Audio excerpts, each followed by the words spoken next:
taking a look at geopolitical events and seeing how they fit into what's going on locally, in my opinion, it would be gas and water. The two biggest things that are being sought after today, that's globally. I'm going to show you how I'm tying this together. Maybe you agree, maybe you don't, but check this out, huh? Hey everybody, you already know who I am, and this is Gary Groff, and he works for Parks. Douglas County, yeah. Douglas County Park Services. Douglas County Parks. Yeah, and so we're going to talk to you today about this sale of Swiftwater Park, which is a county-owned piece of property.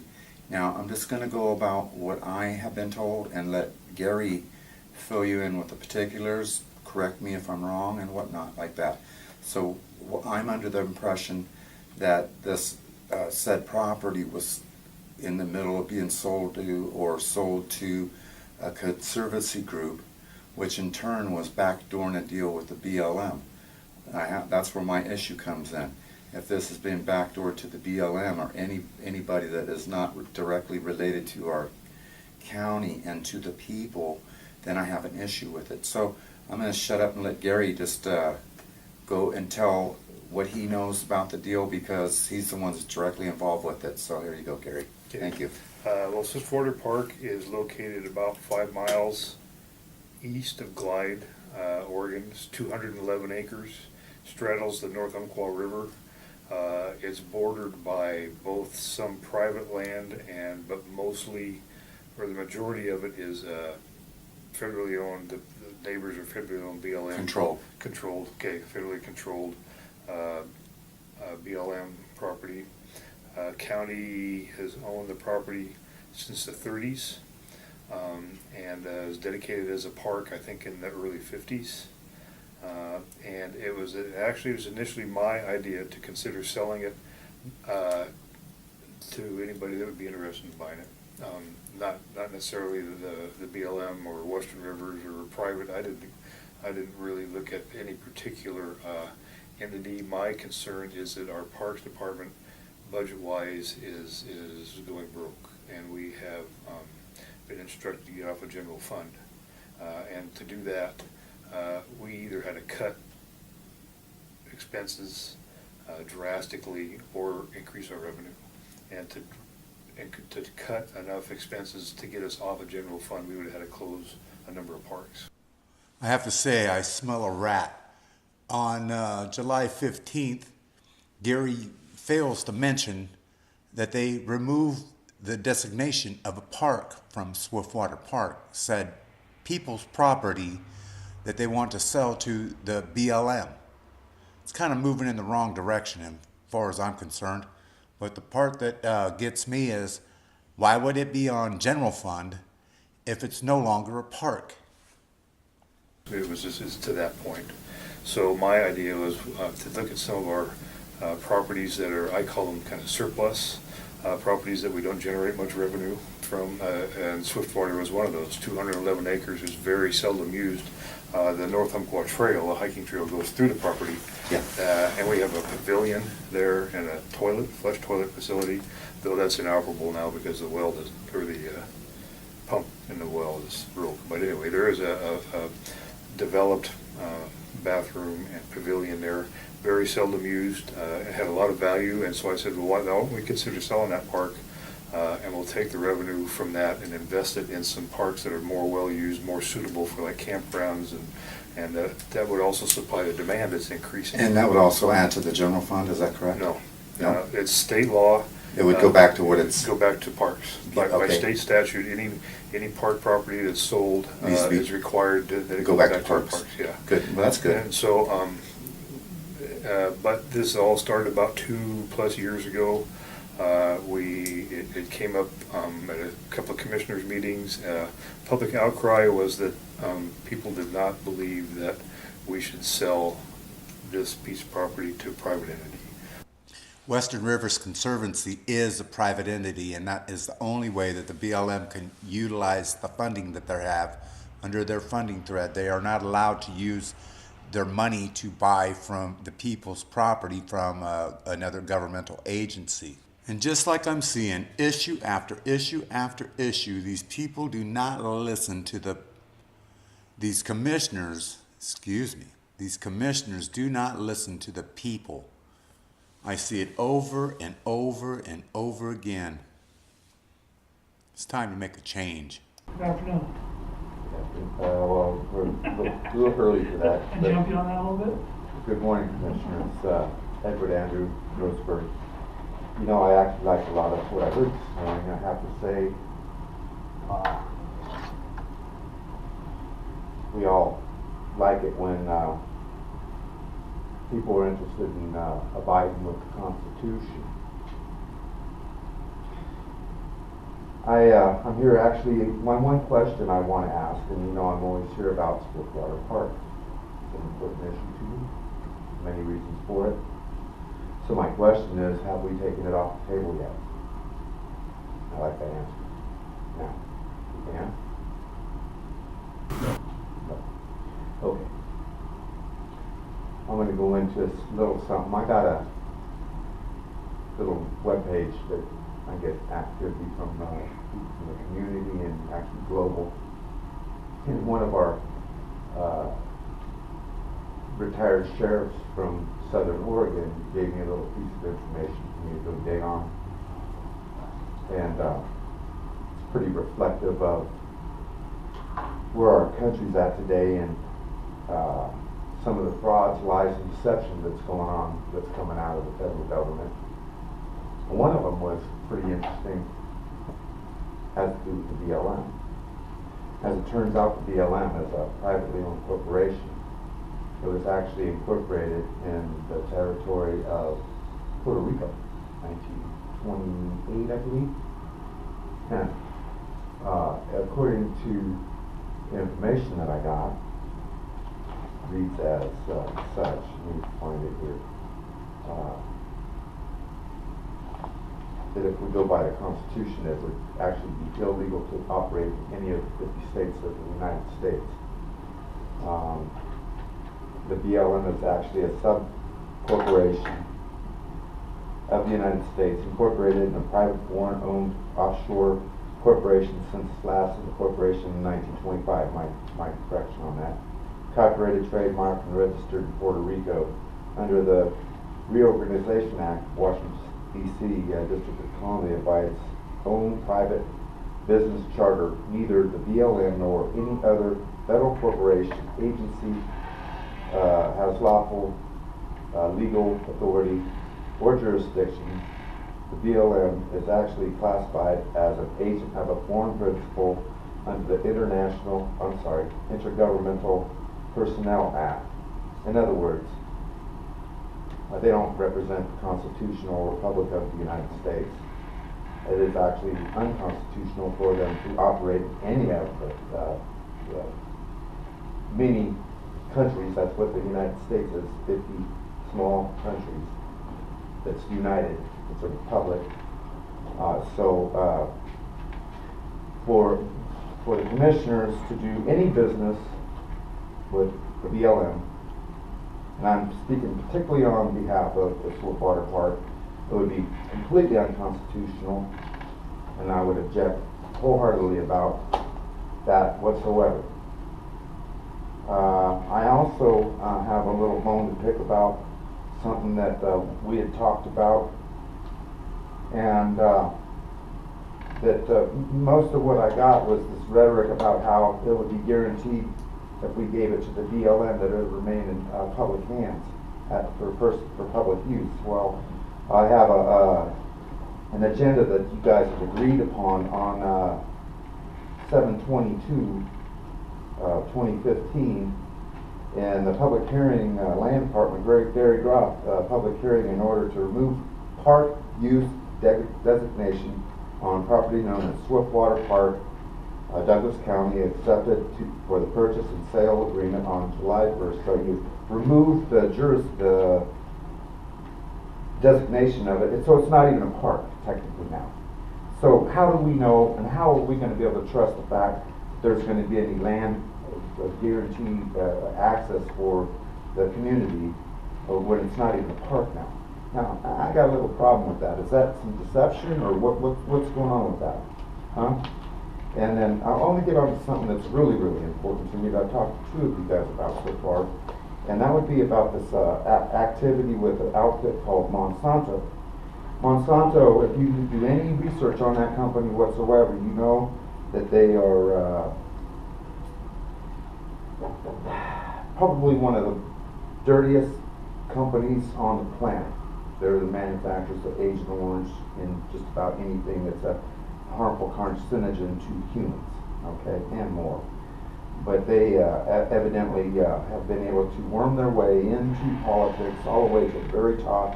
We'll talk about how they do this and how I see these things playing out even at the local level, and not necessarily here, but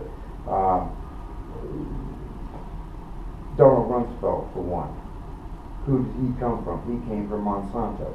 He left Monsanto, and what did he do? He went into, you guys know what he's done. And that's the way the CEOs from that company's operated. As it turns out that there's a guy here that everybody I'm sure is aware of. His name is Jeff Cruz. And according to my research, Jeff Cruz is a contracted Monsanto farmer. Look at, you can argue, debate, and whatever, or just refuse to look at the facts about GMOs. I'm here to tell you that the GMOs, if you do any research and don't sit there and play tiddlywinks about it, GMOs are a bad deal. They're bad in all kinds of ways. Tim told me the last time I spoke to him, his wife don't even allow these GMOs. Why? Because she knows better. Right? You want to put some kind of dangerous, look, we want to talk about the fires, okay, and the health and safety of our community, and we talked about the wood that's been laid to rot and be fuel for fires out on the southern part of our county. That's you're responsible for health and safety, am I correct? Of the community? Am I correct? Okay, well, so I believe that if you took an oath, that's part of your oath, is to make sure that our county is managed. Health and safety would be one of your concerns. These this timber that sits there and was fuel for Stout Creek fire, could that lay on your shoulders a little bit, potentially? We talked about that's actually also revenue for this community. Have we done anything to go and get that revenue? Have we looked at ways that we can utilize the county and its powers at the local level to clean that stuff up so it's not a fire hazard for the next fire season? Can we utilize our sheriff in that way? And we get back to the GMO thing. We can play tiddlywinks about how we can write a letter or something. I don't think writing letters to this federal government at this day and age does any good. They don't care. If they're going to do what they're going to do, look at what's going out there in Burns, Oregon. The BLM, as it comes to light, is not even a legal outfit to be running in our 50 states, and yet you want to turn over land and trust them. And then the GMO thing. Have you even studied any of the GMOs? I'm asking all three of you. Have you even studied GMOs? They're looking to actually start using Agent Orange instead of the Roundup for the Roundup Ready crops, because it's failing and they have to use more pesticides. It's not a pesticide-free deal, and not only that, if you go look into Roundup Ready crops, what are they? That's glyphosate. That's the active ingredient in Roundup that is spliced into the genome of the plant, and they want you to eat it. Not only that, but it cross-pollinates, destroying other crops. It's It's not safe. Jackson and Josephine counties already won their battle against cultivation. And I think that you commissioners would stand to gain much respect, especially from me and many others that know about GMOs, that we should have a community that is GMO-free in the cultivation scene. And with that, I'm going to give up my time. Thank you. Thank you. Sunday I spent the day out on the Tiller Trail Highway. That leads out to where the Stouts Creek fire was. There was a huge fire last summer. That actual piece of land is where they want to do this 500,000 acre land grab and claim it as wilderness zone, locking out all land use whatsoever, kind of part of that UN Agenda 21, 2030, whatever you want to call it. And what I found out was I was able to piece together some things going on out in Harney County that relates to my general area and this particular land grab of 500,000 acres. They're wanting to take a bunch of land here in Oregon. One would be some water that we're concerned about. That's Swiftwater Park. I already talked about it earlier in this clip. And also there's the miners down in Galice Mining District that they're, I'm sure, going to be coming after like they did the Hammonds and the Bundys. I'm a little worried that they may try to arrest them next too, because they called the Oath Keepers out. That was last March. I found out some interesting things. So anyway, just check this out. Here's something we're seeing a lot of in this Tiller Trail Highway. This goes up to Crater Lake. LNG. Yeah, this map that I'm showing right here is quite important. I want you to pay particular attention to number 5. That would be pipeline 5. That's northwest. Number 8, which is PG&E. Number 9, which is PG&E GT Northwest, which really actually is Pacificor. Remember that name. And the other one would be 15, the Ruby Pipeline. Okay, we're going to start off with number 15, the Ruby Pipeline. As retarded as can be, they instead of rolling it straight west through California, they take it into some really crazy area through the Cascade Mountains mountain range, which is dangerous for anything like that. To me, it would be wiser to take it straight west into Northern California, but instead they want to go northwest and up in through Oregon and up to Coos Bay, which will go through 4 counties in Oregon. And then there's Pipeline 8. Pipeline 8 goes down through California. It connects to the Ruby Pipeline and the Northwest Pipeline. Well, actually, that's PG&E. That's owned by the Rothschilds. The proposed Pacific Connector pipeline would begin east of Klamath Falls, where the Ruby Pipeline brings in gas from fracking fields in the Rockies. The pipeline would then run 235 miles to the proposed Jordan Cove LNG terminal near Coos Bay, creating a clear-cut corridor at least 90 feet wide. The pipeline would cross nearly 150 miles of private land and 80 miles of forested public lands. And just so you know, they're going to allow corporations to use eminent domain to take your land.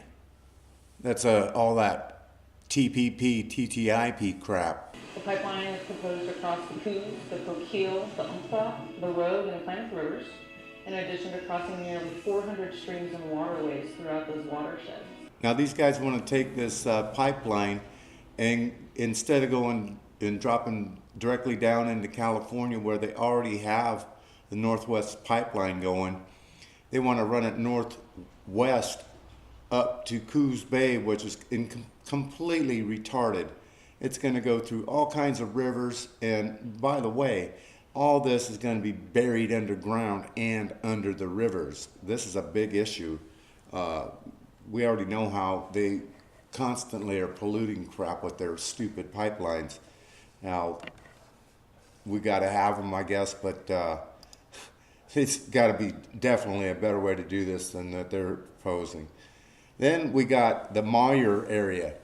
There's actually quite a bit of natural gas out there. Now, my thinking on the whole Harney County, they're going to drop there's some pretty good sized pockets of natural gas up there. They're going to wind up dropping a line from there down to the Ruby pipeline. I'm positive of that. In Southern Oregon, a natural pipeline has been proposed. It says here that it'll only go through Coos and Douglas County, but the fact is that it's going to go through Coos, Douglas, Jackson County, and Klamath County. And down here at the bottom of this, you'll see, according to Williams Pipeline Company, over 90% of the gas in this pipeline is slated for California. So they want to tear up our land here in Oregon, go through major watersheds under multiple rivers. Oh my God! And there's like 400 streams that lead into I don't know how many major rivers here in Southern Oregon. But this is a major water shed. Then you also see where we got this wilderness zone, which they're actually going to implement or want to try to implement and attach to Crater Lake, which will actually shut off all land use. But at the meantime, they're going to be going through part of this, which is a huge part of the watershed. Now, if any of you followed my work on the Umpqua shooting, you'll know that I was chasing money. And one of the things that kept popping up was Berkshire Hathaway and Pacific Corp. Berkshire Hathaway, that's Warren Buffett. Well, he actually owns controlling interest of Wells Fargo, who also, as it turns out, is pretty much a controlling factor for the Umpqua Bank. Now, I just received the campaign contribution records. Haven't had time to go through them. I only got them this morning. But what I have done and did actually in the Umpqua shooting was these guys were all tied directly or indirectly with Pacific Corp. The similarities between J.P. Morgan and Warren Buffett are so striking, it's amazing. Not only do they look alike, but at the death of Morgan, it turns out that he only owned about 15% of what people thought that he owned. And they believe that he was a lieutenant to the Rothschilds. I concur. I also believe that's the same case with Warren Buffett, controlled and owned by the Rothschilds.